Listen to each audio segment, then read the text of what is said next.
अस्सलाम वालेकुम दोस्तों, कैसे हैं आप लोग। तो आज हमारा खाने का मूड बना बाहर का, तो हमने सोचा कि चलें कुछ खाना खाते हैं। हमारी सिटी में एक रेस्टोरेंट था तंदूरी, इसकी बहुत हाइप सुनी थी हमने। इसका बूफ़े लगता है, तो हमने कहा चलें वही ट्राई करते हैं। बस हम फिर बूफ़े गए एंजॉय करने। तो ये काफ़ी अच्छे बूफ़े था, इसमें काफ़ी कुछ था।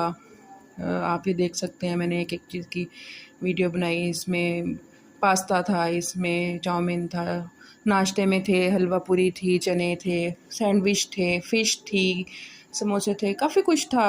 और ये मिनी पिज़्ज़ा थे, गोलगप्पे थे। मैं अपना एक्सपीरियंस शेयर कर रही हूँ। मेरा एक्सपीरियंस बड़ा अच्छा रहा। इसमें बहुत किस्म के सैलड थे, दही भल्ले थे, जूसेस थे और मीठे में भी बड़ा कुछ था। तो ये सूप था जो कि ख़त्म हो चुका था क्योंकि हम थोड़ी लेट भी गए थे। इसकी टाइमिंग तकरीबन मेरा ख़्याल 12 साढ़े 12 से स्टार्ट होती है और 5 बजे तक थी। तो बस हमने अपना ये बुफ़े एंजॉय किया।